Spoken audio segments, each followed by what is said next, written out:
चलिए, sources of administrative law लिखिए, जिसके अंदर हमने कॉन्स्टिट्यूशन ऑफ इंडिया, एक्ट और स्टैचू, ऑर्डिनेंस, एडमिनिस्ट्रेटिव डायरेक्शंस और लास्ट था हमारा जुडिशियल डिसीजन।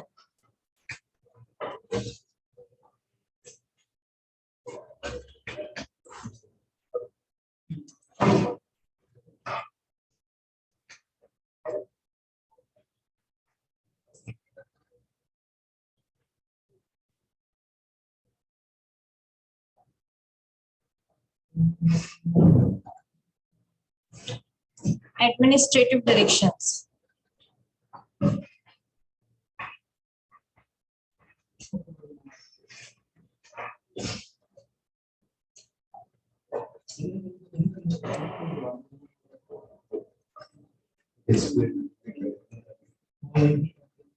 नोटिफिकेशन और सर्कुलर।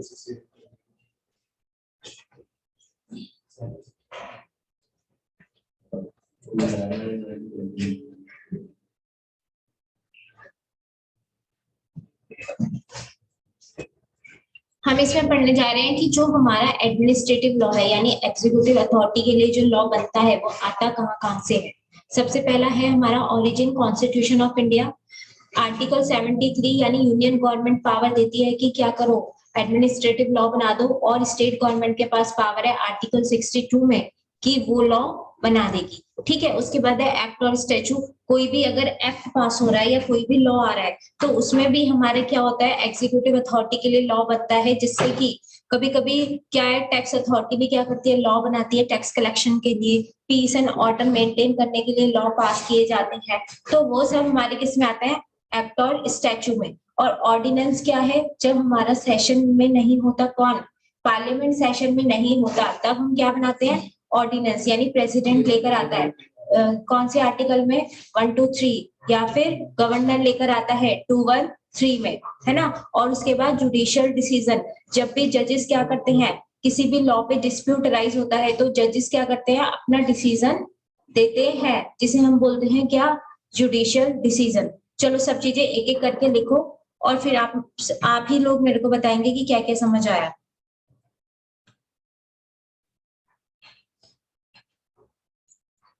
फर्स्ट हेडिंग डालिए, कॉन्स्टिट्यूशन ऑफ इंडिया।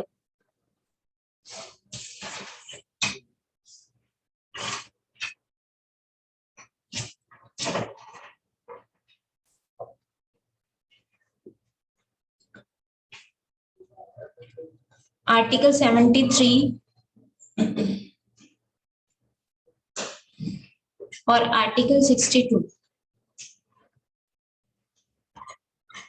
ये दोनों आर्टिकल किस किस को पावर दे रहे हैं। आर्टिकल 73 किसे पावर दे रहे हैं, हाँ, पावर टू पार्लियामेंट।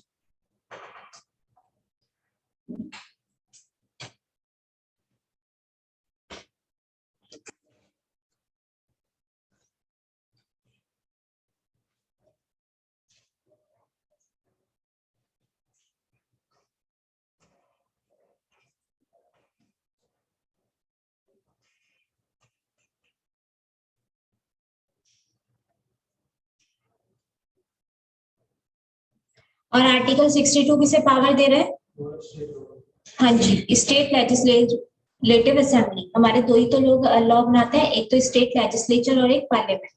ठीक है, तो स्टेट गवर्नमेंट को यहाँ पे पावर दी है। State legislative assembly, SLA। SLA क्या है,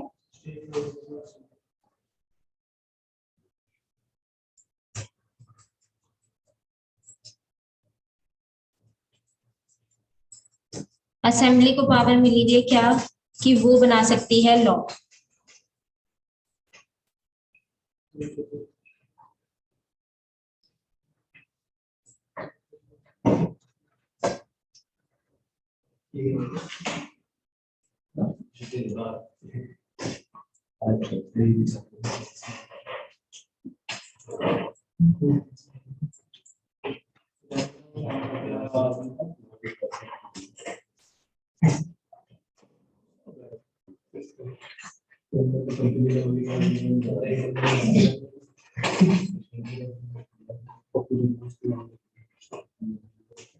नेक्स्ट लिखिए, एक्ट और स्टैचू लिखिए, एक्ट और स्टैचू में लिखिए।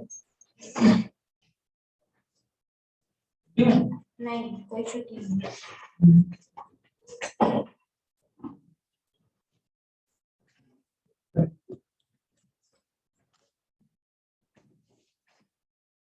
सेकंड पॉइंट है एक्ट और स्टैचू। एक्ट और स्टैचू का मतलब क्या है? लॉ। नहीं, स्टैचू करना नहीं है यहाँ। एक्ट और स्टैचू,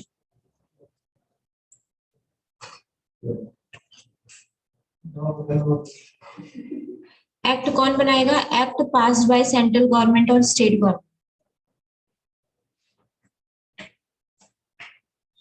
सीजी एंड एसजी में शॉर्ट में लिख दो, आप फुल फॉर्म लिख लें, ठीक है? फॉर समझ नहीं आ रहा? आ रहा है? एग्जाम टाइम पे भूल गए तो सेंट्रल गवर्नमेंट स्टेट गवर्नमेंट आपको एकदम ही बिल्कुल गया उधर ले लेते हैं मतलब मैं उस टाइम आते हैं और सीधे नहीं आते हैं फॉर मेंटेनेंस ऑफ, मैं चाहती हूँ कि किसी भी प्रकार की आपको दिक्कत ना हो, peace and order, tax collection,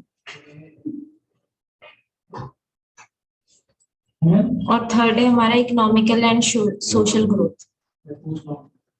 क्या पूछ रहे हैं आप? अभी पूरा समझाऊंगी ना, अभी आप बस लिख लीजिए।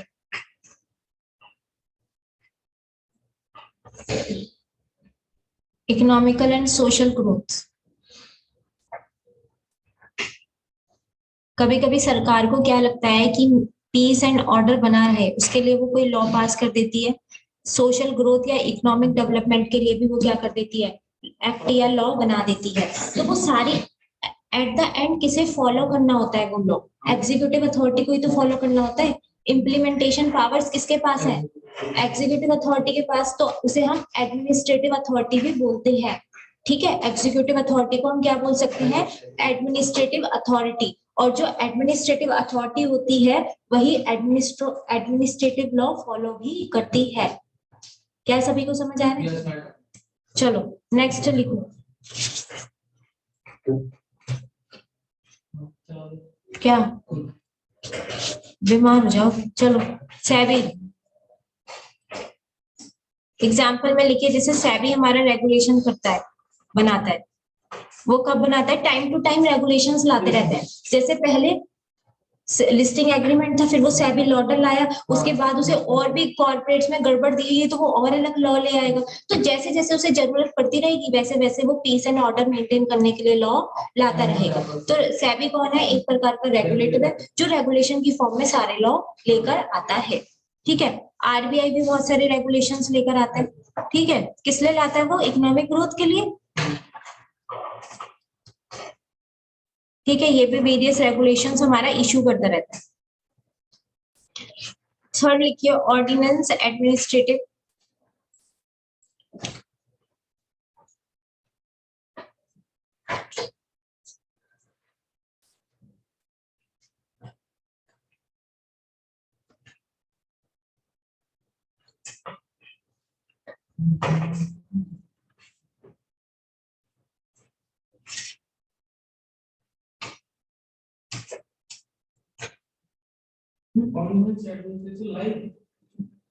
क्या बेटा?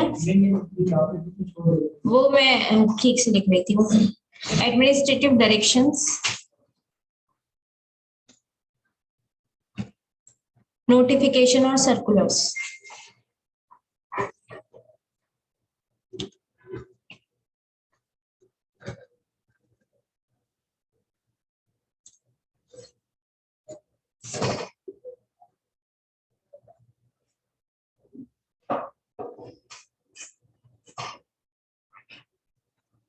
ऑर्डिनेंस का मतलब तो आप लोगों को पता ही है, कब बनता है ऑर्डिनेंस? कोई बच्चा बताएगा? सीओआई आपने कंप्लीट कर लिया, बताइए ऑर्डिनेंस कब बनता है?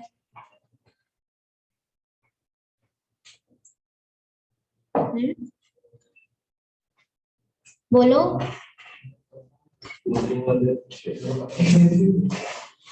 ये कैसा सा हो रहा है क्लास में? बोलो अंश बेटा, ऑर्डिनेंस क्या है?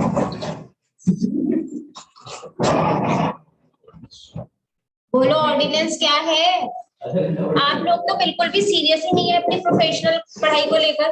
कोई कभी आता है, कोई कभी आता है, कोई आता ही नहीं क्लास में। सारी क्लासेस इंटरकनेक्टेड है। अब मैं पूछ रही हूँ आप लोगों से ऑर्डिनेंस क्या होता है, आप लोगों को पता ही नहीं, यानी पढ़ा ही नहीं है सीओआई में। ऑर्डिनेंस क्या होता है? पार्लियामेंट सेशन में नहीं होती तब प्रेसिडेंट आकर लॉ बनाता है, वो होता है ordinance.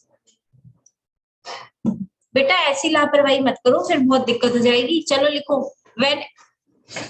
when legislature not in session। थोड़ा बता दे, थोड़ा बात क्या बताओ।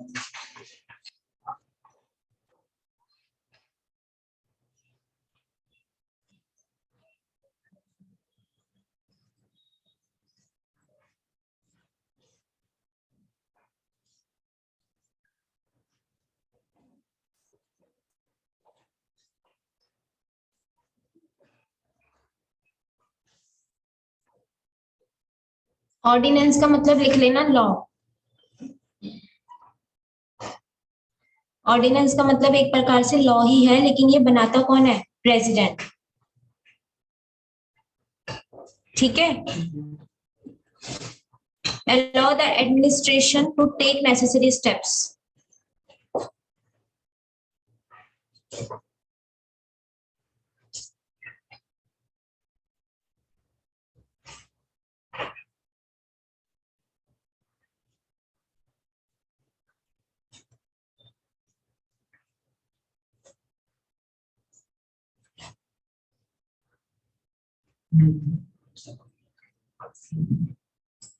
जो भी बच्चा मेरी क्लास में बातें करता हुआ पाया गया, मैंने उसे एकदम बाहर कर देना है और कहा कहना है बाहर जाके करेक्ट करो क्लास। वीडियो भी नहीं भेजना।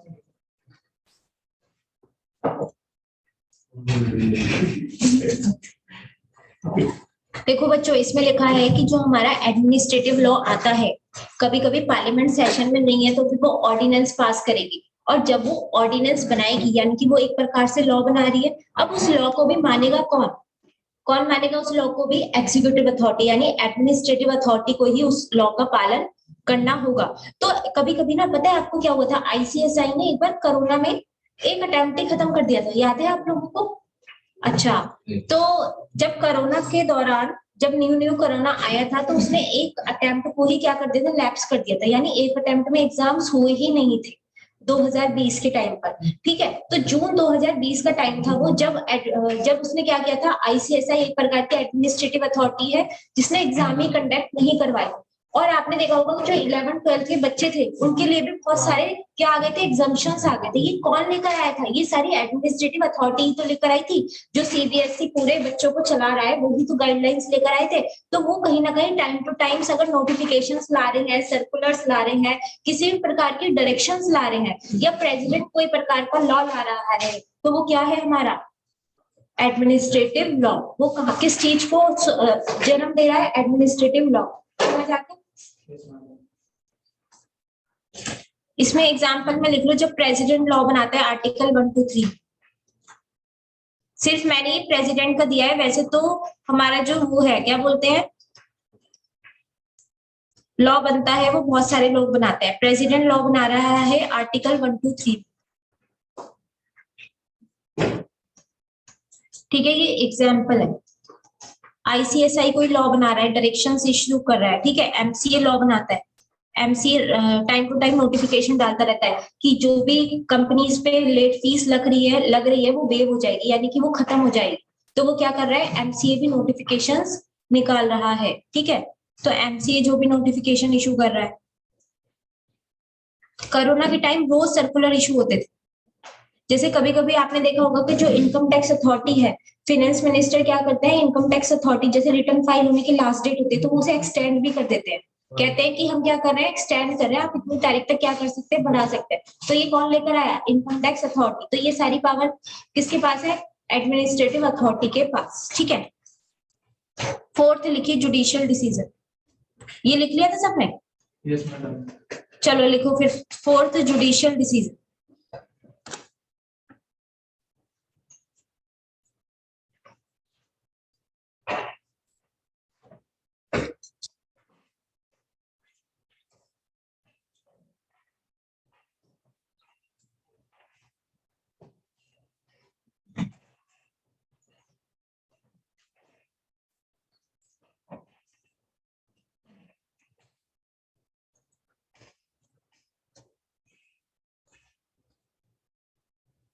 कोर्ट को एंड है अपोस्ट्रोफी एस।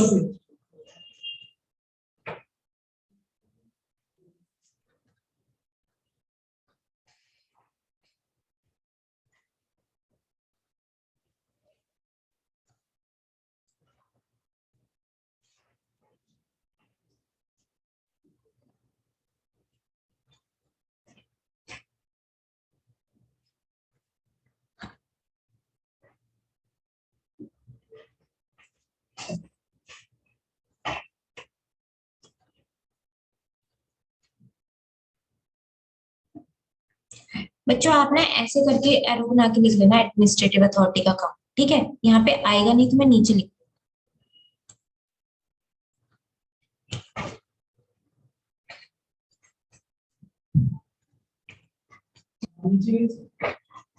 लिख लीजिए। पर याद रखिए ना कि ये इससे कनेक्टेड है, एडमिनिस्ट्रेटिव अथॉरिटी से कनेक्टेड है ये पॉइंट, ऊपर वाले पॉइंट से नहीं।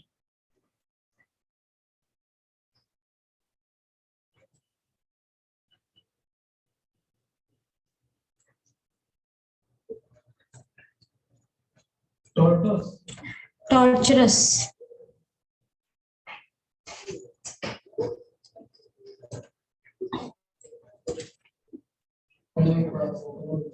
क्या? हाँ लिख रही हूँ दोबारा से, लिखो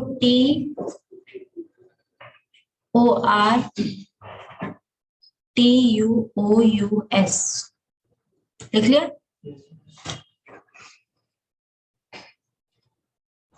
ठीक है। अब देखो जुडिशियल डिसीजन, यानी जब जज ने पास किया है कोई भी प्रकार का डिसीजन, तो वो हमारा एडमिनिस्ट्रेटिव लॉ कैसे बन सकता है, क्वेश्चन ये है। जैसे कि मान लीजिए कि किसी सरकारी अथॉरिटी में कोई क्या हो गई, डिस्प्यूट चला गया कोर्ट में, जैसे कि सब बच्चे क्या है 4% रिजल्ट देता है आईसीएसई, ठीक है। एकाएक सब बच्चों को फेल कर दिया, और जो एक्स्ट्रा ऑर्डिनरी बच्चे थे, यानी कि जिन्होंने दिन रात पढ़ाई की थी, रेगुलर क्लास अटेंड की थी, घर जाके रिवाइज भी किया था और पेपर में अच्छे से लिख कर भी आए थे, सिर्फ उन्हीं बच्चों को क्या किया उसने, रिजल्ट दिया। तो नहीं एग्जाम्पल ही है, ठीक है। तो उन बच्चों को आईसीएसआई ने निकाला, बाकी सबको उठा के क्या कर दिया, फेल कर दिया। सबको एकाएक गुस्सा आया, सब यूनियन बना के चले गए सुप्रीम कोर्ट और कहने लगे इन्होंने हमारा फंडामेंटल राइट ब्रीच किया है, हमारे को ये ठीक से एजुकेशन नहीं दे रहे, पढ़ाई के नाम पे क्या कर रहे हैं, फेल, ठीक है। तो ऐसा किसने किया, बच्चों को ने यूनियन बना के चला गया। तो जो सुप्रीम कोर्ट ने, आप बच्चे ज्यादा थे तो बच्चों की तरफ क्या किया, ध्यान दिया और देखा, तो सुप्रीम कोर्ट ने कहा कि जितने भी आईसीएसआई वाले नोटबुक चेक करेंगे, ठीक है, मतलब सुप्रीम कोर्ट को ऐसा लगा कि ऐसा थोड़ी होता है कि सभी बच्चे ना पढ़ रहे हो, तो उन्होंने क्या किया, आईसीएसआई पे एक रेगुलेशन या रूल्स बना के डाल दिया कि जब भी नोटबुक चेक होगी तो आप कैमरे की निगरानी में चेक करेंगे, और वो कैमरा हमारा सुपरवाइजर क्या करेगा, उसे देखेगा। तो ये एक प्रकार से क्या है, जज ने एक डिसीजन दे दिया जो आईसीएसआई पे क्या हो गया, आईसीएसआई पे क्या हो गया, बाउंड हो गया।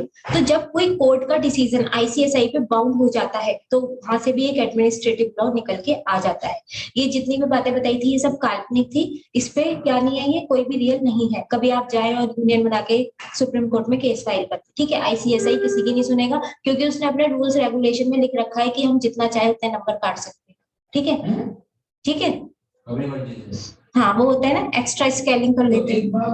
वो नहीं कर सकते, जैसे हम बायोलॉजी में करते हैं 5,000 के रेट चेक करवाओ, इसमें किसी भी चेक ना कर सकते, चेक नहीं हो सकती, इसमें आप कॉपियां निकलवा सकते हैं 500 रुपए एक कॉपी की। तो कोई कॉपी निकलवाऊंगा, नहीं डरने की कोई जरूरत नहीं, जो बच्चा पढ़ रहा है वो पास ही होएगा, ठीक है। चलिए, जो नहीं पढ़ रहा उनको बोल रही थी, चलो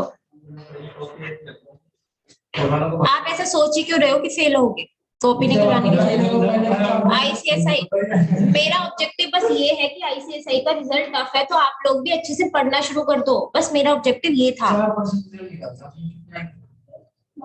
रेगुलर क्लास में आओ, ठीक है। चलो एडमिनिस्ट्रेटिव डिस्क्रिशन जल्दी से एक बार देख लेते हैं, सोर्सेज ऑफ लॉ क्या है। सोर्सेज क्या,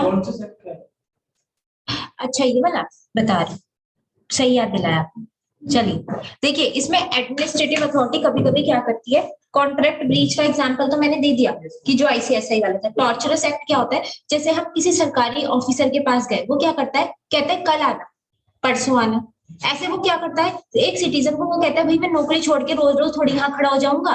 तुम क्या करो, जैसे हम किसी भी बैंक में चले जाते हैं तो वो ठीक से आंसर ही नहीं करते, उधर चले जाओ उधर चले जाओ उधर चले जाओ, हर डिपार्टमेंट में घुमाते रहते हैं। ठीक है, ऐसी गवर्नमेंट अथॉरिटी क्या कर रही है, एक प्रकार से टॉर्चर कर रही है किसी सिटीजन को, तो उसके खिलाफ भी क्या हो सकता है, जजेस डिसीजन दे सकता है। वो सुप्रीम कोर्ट में चला गया और कहने लगा ये मेरे को जो मांग रहे हैं वो डॉक्यूमेंट्स वो मुझे नहीं दे रहे, तो फिर क्या करो आप, इन पे केस फाइल कर दिया उस अथॉरिटी पे। तो फिर वहां से जज ने डिसीजन दिया कि आप जल्दी से जल्दी इनका प्रॉब्लम सॉल्व कीजिए, तो वो भी क्या बन गया, उस पर बाइंडिंग बन गया। ठीक है, अभी देखो रिसेंट केस ही समझा देती हूँ जो चल रहा है कॉर्पोरेट्स में। ठीक है, क्या चल रहा है कि एमसीए का ना, MCA ministry of corporate affairs, इसमें पहले वर्जन 2 काम करता था। वर्जन 2 एक सॉफ्टवेयर का नाम है। ठीक है, अब एमसीए जो काम कर रहा है वर्जन 2, ठीक है, अब जो एमसीए काम कर रहा है वो वर्जन 3 पे कर रहा है। ठीक है, नया सॉफ्टवेयर आ गया जिसका नाम वर्जन 3 है। ठीक है, अब वर्जन 3 जब कोई भी नई चीज आती है तो वो कहीं ना कहीं प्रॉब्लमेटिक होती है। ठीक है, तो इसमें क्या हो रहा है कि कोई पेमेंट्स नहीं हो रही, किसी भी प्रकार से हमारे फाइलिंग नहीं हो रही, तो उससे क्या हो रहा है कि बहुत दिक्कत आ रही है। तो निर्मला सीतारमन जी ने एक नोटिफिकेशन इशू करा और एमसीए से बोला कि जल्दी से जल्दी सारे प्रोफेशनल की दिक्कत सॉल्व करो। ठीक है, समझ आ गया कि ये एक प्रकार से क्या है, लोग परेशान हो रहे हैं ना, टॉर्चरस एक्ट फील कर रहे हैं। समझ आ गया, चलो नेक्स्ट जो लिखो एडमिनिस्ट्रेटिव डिस्क्रिशन। जल्दी से बता दो सोर्सेस ऑफ एडमिनिस्ट्रेटिव लॉ क्या है। पहला कॉन्स्टिट्यूशन ऑफ इंडिया, या तो पार्लियामेंट ले आएगा आर्टिकल 72 या फिर 73 और 62 में, और सेकंड क्या था जल्दी बोलो। हाँ, क्या एक्ट या स्टैट्यूट के द्वारा लॉ बन सकता है। थर्ड,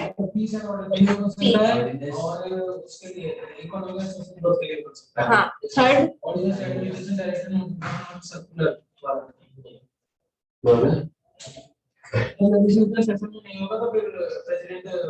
थर्ड क्या है ऑर्डिनेंस वाला।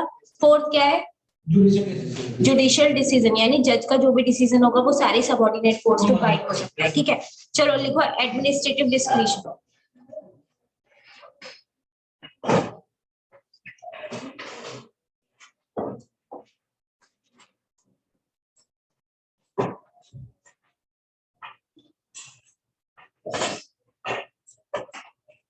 दोनों बना इसको काम चलाने ऐसे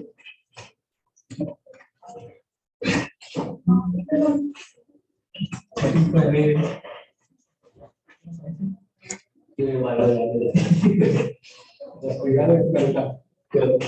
अनंत आपको समझ आ रहे हैं। ये जो पढ़ा है क्या है और प्रीवियस क्लास का कवर नहीं की फिर नहीं लिखा तो है ये आप ऊपर जाता हो ये कौन है यानी कि अच्छे से डिग्री में नहीं आता। अच्छा बताओ, अगर एक आईसीएसआई है, ठीक है, एडमिनिस्ट्रेटिव अथॉरिटी, ठीक है, ये सारे जो भी कंपनी सेक्रेटरी एक्ट 1980 है ये इसे फॉलो कर रही है। ठीक है, अब कंपनी सेक्रेटरी एक्ट को ये फॉलो कर रही है क्योंकि लॉ बनाया पार्लियामेंट ने, और इसे फॉलो कर रही है एडमिनिस्ट्रेटिव अथॉरिटी यानी आईसीएसआई। अब आईसीएसआई की क्या है कि हमने उस पर पूरा लॉ बाउंड कर दिया और उससे कहा है जैसा लॉ में लिखा है एज इट इज क्या करो, कंप्लाई करो। ठीक है, तो क्या ये सही बात है? क्या ये सही बात है? आईसीएसआई की जगह आप किसी बैंक को रख लो कि आरबीआई ने उसे कुछ रेगुलेशंस दे दिए और कहा एज इट इज मानो, क्या ये सही बात है कि पूरा बैंक के ऊपर एज इट इज उसने बोल दिया कि आप सबकी अलग-अलग वो होती है ना, जैसे अलग स्टैट्यूटरी बॉडी होती है तो उनकी एक अलग वो होती है।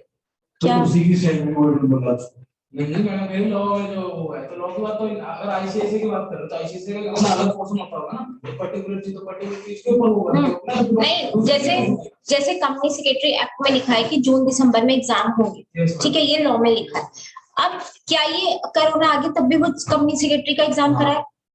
कोरोना आ गया, प्रॉब्लम वर्स्ट है, मतलब एक तरह से बुरी है, तो क्या वो कराए?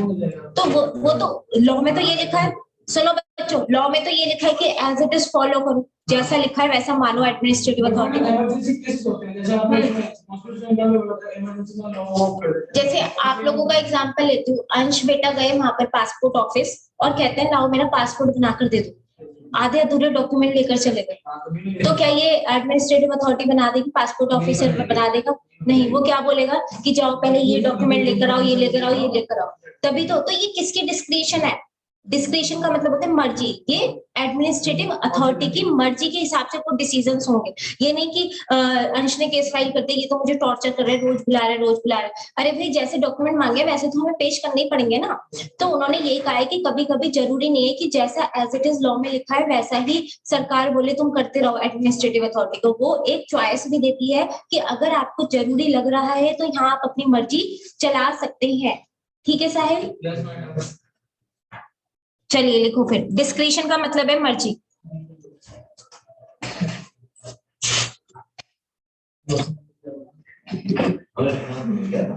बेटा डिस्क्रिशन का मतलब होता है मर्जी, इंग्लिश में लिख लीजिए।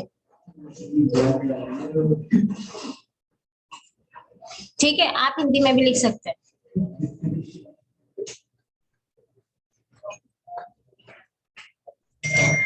Freedom of N administrative authority, कभी कभी एडमिनिस्ट्रेटिव अथॉरिटी को फ्रीडम देना भी आवश्यक होता है।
बेटा ये जो नीचे लिख रहे हो रेड कलर से, ये दूसरा पॉइंट, ठीक है। ये पॉइंट नंबर 1 डाल लेना, ये 2 डाल।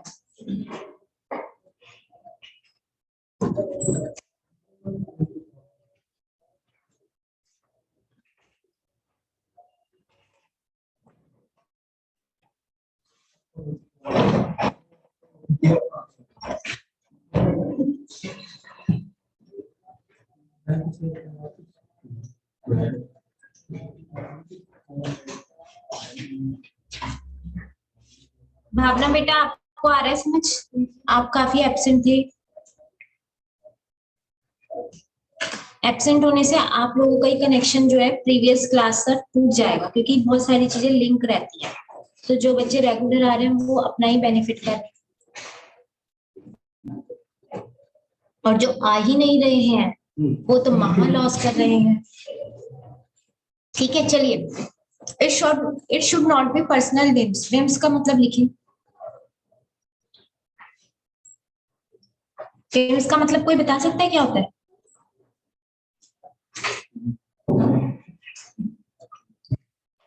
जो कि एक ऐसा आइडिया जो कि अनयूजुअल है। अनयूजुअल का मतलब पर्सनल दुश्मनी। ठीक है, जैसे कि देखिए कोई कोर्ट में जज बैठा है और वो जज क्या कर रहा है? बाइज्ड हो रहा है। हाँ, ये कह रहे हैं आप? देखो कभी कभी ना सरकारी ऑफिसर जो होते हैं ना वो कहीं ना कहीं अपनी पर्सनल ईगो सेटिस्फाई करने के लिए वो काम नहीं करके देते। तो उन्होंने कहा ठीक है हम तुम्हें तुम्हारी मर्जी दे तो रहे हैं, लेकिन तुम क्या नहीं करोगे? अपनी पर्सनल बेनिफिट्स नहीं देखोगे, अपनी पर्सनल दुश्मनी नहीं निकालोगे। ठीक है, तो उन्होंने कहा है कि ठीक है हम तुम्हें ये इच्छा दे रहे हैं कि तुम अपने हिसाब से काम कर लो, लेकिन क्या नहीं करना है? पर्सनल विम्स नहीं निकालना है। वेग यानी इररेलेवेंट और आर्बिट्ररी, मनमानी तरीके से। जैसे कि वाइफ से लड़ाई होगी किसी जज की और वो कोर्ट में आके क्या कर रहा है? अपनी फ्रस्ट्रेशन निकाल रहा है, गलत गलत डिसीजन सुना रहा है, तो फिर वो क्या हो गया? पर्सनल वे में सोई ना कि भाई वो पर्सनल चीजों को प्रोफेशनल में तो डील कर रहा है, अपना घर का मामला घर तक रखे, तो उसमें क्या है ये हमारा कि हाँ मूड खराब हो गया तो घर तक ही रहो, फिर कोर्ट में मत आओ डिसीजन देने, क्योंकि किसी की लाइफ और डेथ का सवाल हो रहा है वहां पे, है ना। तो इतनी बड़ी पोस्ट पे अगर कोई व्यक्ति बैठा है तो उसे कोई भी ऐसा काम नहीं करना। ये सारे गवर्नमेंट ऑफिसर्स के लिए है कि उन्हें अपनी मर्जी करने के लिए दिया तो गया है, लेकिन वो रीजनेबल हो, जस्टिस में हो और लॉजिकल हो, ठीक है, लीगल हो। लेकिन अगर उसे में ऐसा लग रहा है कि ये पर्सनली मेरे से क्या निकाल रहा है, खुंदस निकाल रहा है, या आर्बिट्ररी मैनर से काम कर रहा है, या फिर क्या कर रहा है, बेक तरीके से काम कर रहा है, तो फिर वो नहीं माना जाएगा, ठीक है। तो उसे इस तरह की छूट नहीं दी गई है। सभी को समझ आ गया?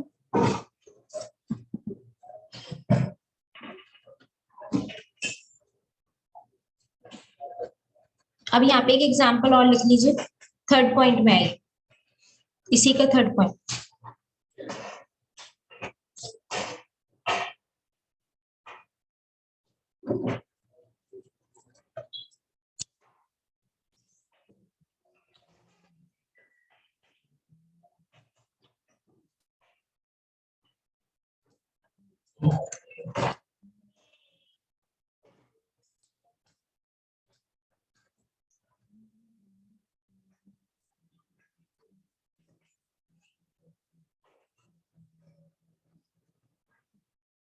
अनस बेटा आपको समझ आ रही है?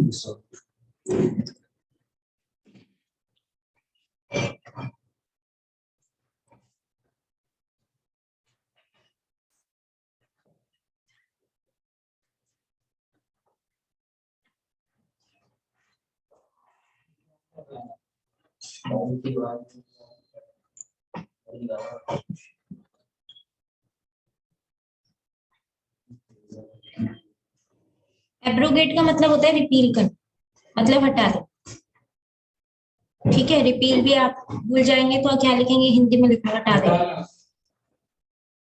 ठीक है।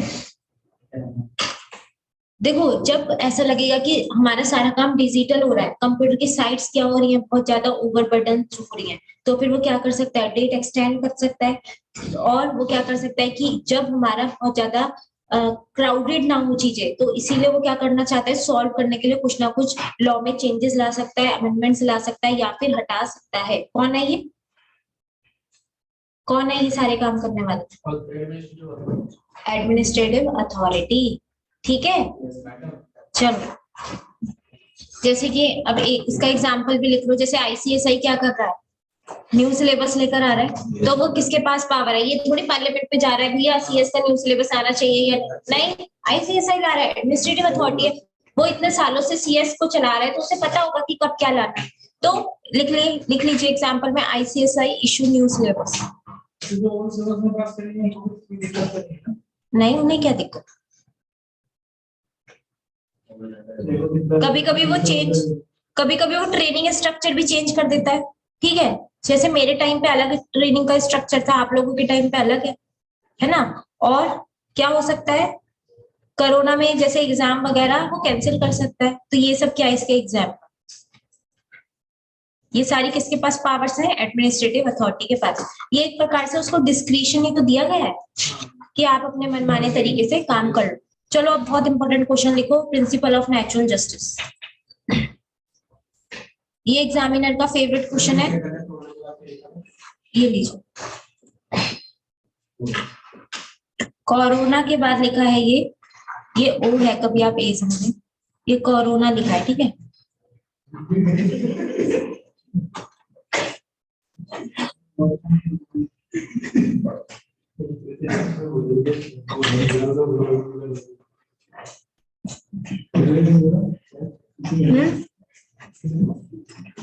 चलिए प्रिंसिपल ऑफ नेचुरल जस्टिस लिखिए, प्रिंसिपल ऑफ नेचुरल जस्टिस। अनंत आप ना इधर मत बैठा कीजिए, उधर बैठा कीजिए कोने पे, एक तो लंबे मुझे नहीं दिख रहे आप, इधर छुपक के बैठ गए, उधर जाइए, ऐसे जिराफ की तरह कब तक बैठे, दिल पे नहीं लेना है ना सब। चलिए प्रिंसिपल ऑफ नेचुरल जस्टिस,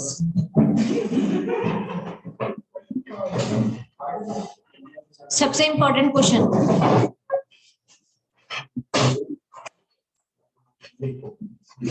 सब बच्चों के फेशियल एक्सप्रेशन से पता चलता रहता है कि किसको कितना समझ आ रहा है, कौन कहाँ पर मगन है, फोन में या फिर बातों में या फिर कहीं और। ठीक है,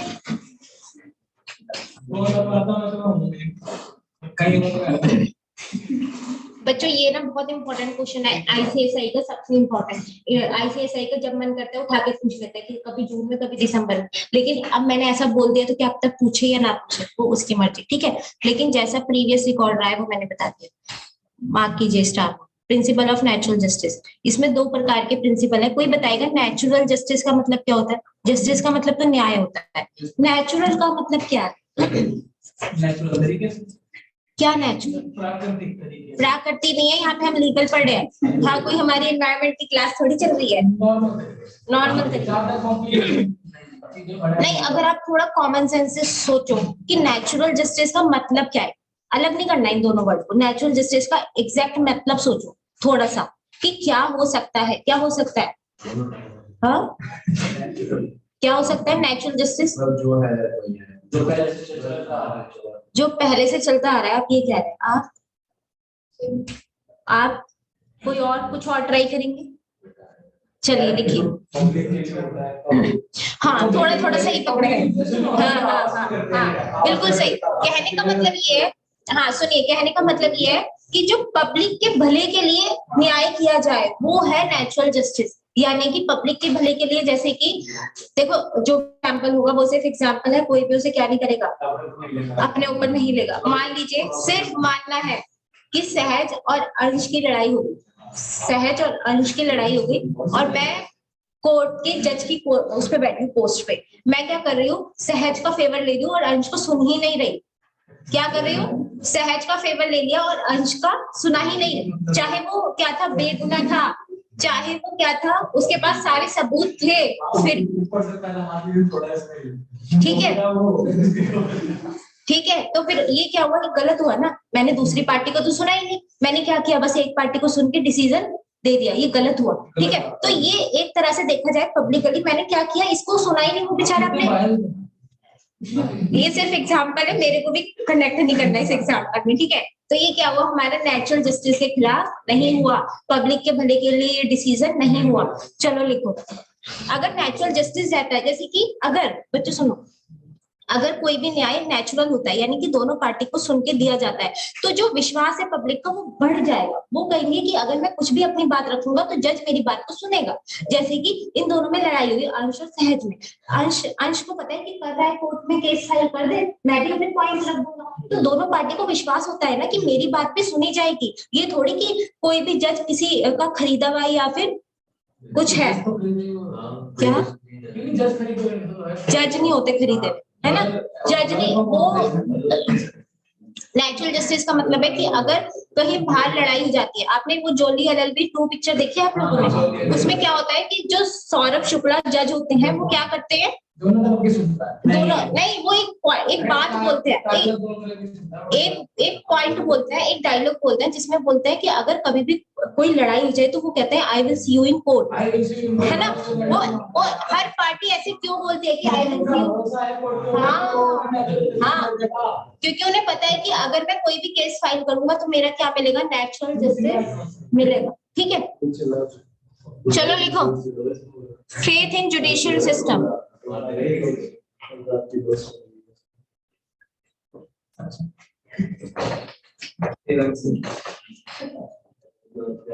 आज ये दोनों प्रिंसिपल खत्म करना है किसी भी हालत। ठीक है, चलो लिखो, नेमो जुडिक्स इन कॉजा सुआ, ये सारा क्या है, लैटिन। प्रिंसिपल नंबर 1 है ये, नेमो जुडिक्स इन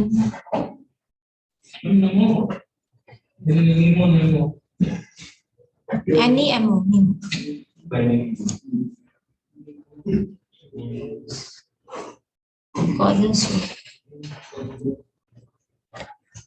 इसका मतलब ये है रूल अगेंस्ट बाइस।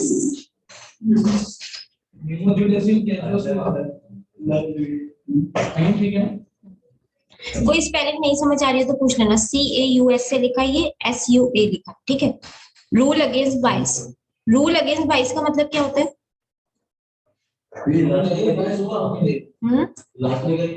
बाइस, सुआ, हाँ, SUA, ठीक है। इसका मतलब क्या है? रूल अगेंस्ट बाइस, बाइस का मतलब होता है पार्शियलिटी। जैसे मैंने सहज के साथ पार्शियलिटी की थी, है ना? के साथ की थी। क्यों? पार्शियलिटी क्या होता है कि जब हम किसी का फेवर ले लेते हैं, वही होता है ना। आप ध्यान से नहीं सुन रहे क्लास?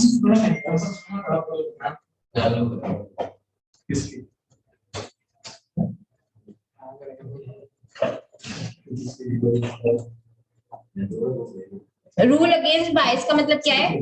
पार्शियलिटी, ठीक है। No person should made a जज इन हिज ओन कॉज, इसका पूरा एग्जैक्ट मीनिंग लिखिए।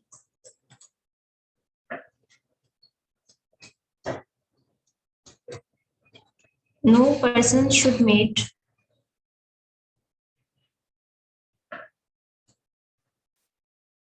a judge in his own cause.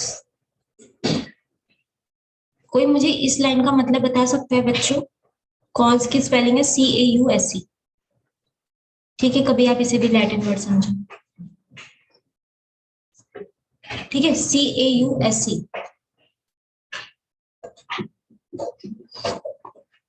इस लाइन का मतलब बताओ जल्दी से। कि कोई भी व्यक्ति उसमें जज नहीं बन सकता जहां पे उसका खुद का इंटरेस्ट है।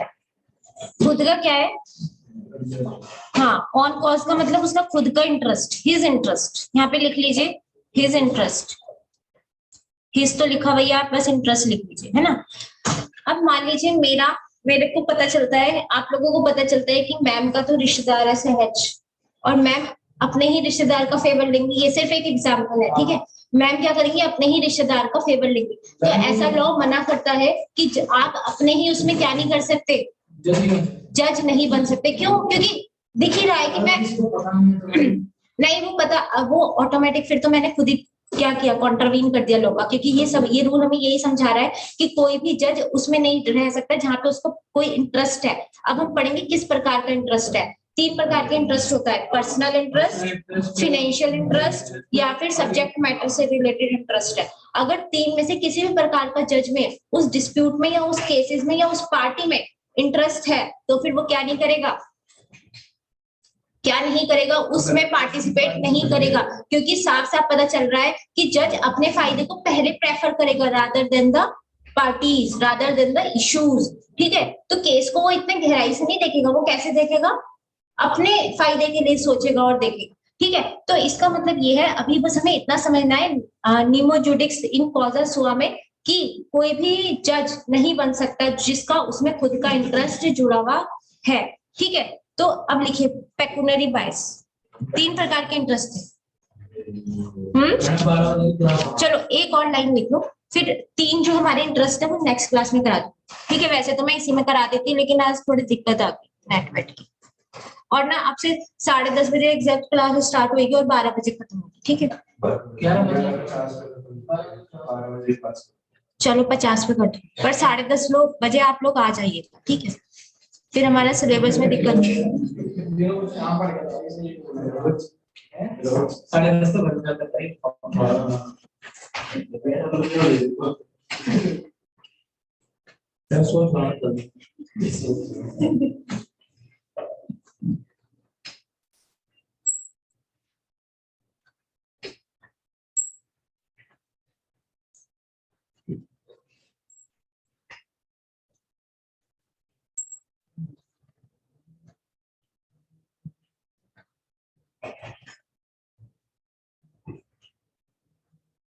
यहाँ पे पर्सन का मतलब जज है, ठीक है। जज ही तो क्या करेगा? डिसीजंस देगा। तो जज नहीं कर सकता, ले नहीं सकता किसी प्रकार का ऐसा डिसीजन जहां पे वो क्या है, इंटरेस्ट है उसका किसी भी प्रकार का। अब 3 प्रकार के इंटरेस्ट है, वो हम क्या करेंगे नेक्स्ट क्लास में पढ़ेंगे। आज की क्लास रिवाइज कर लेते हैं। बस 2 मिनट लूंगी, बस 2 मिनट, 2 मिनट से ज्यादा मैं लूंगी नहीं। आप घड़ी की सुई देख लेना। ठीक है। सोर्सेज ऑफ एडमिनिस्ट्रेटिव लॉ सबसे पहले हमने देखा था कि क्या होता है। एडमिनिस्ट्रेटिव लॉ एक प्रकार की एग्जीक्यूटिव अथॉरिटी होती है जो सारे लॉ का पालन करती है। ये पॉलिसी भी बना सकती है, एग्जीक्यूट भी कर सकती है, एडजुडिकेट भी कर सकती है, और सारे के सारे जो लेजिस्लेटिव पावर है, रूल्स है, बायलॉज है, इन्हें क्या करेंगे? यही है हमारी फर्स्ट क्लास, यही फर्स्ट, इसमें कुछ नहीं था बस, ठीक है। ये यहीं से स्टार्ट होता है। उसके बाद हमारा सोर्सेज क्या था एडमिनिस्ट्रेटिव लॉ का? 4 सोर्स थे। कॉन्स्टिट्यूशन से आ सकता है, एक्ट से आ सकता है, ऑर्डिनेंस से आ सकता है, या जजेस के डिसीजन से आ सकता है, ठीक है। फिर हमारा क्या था?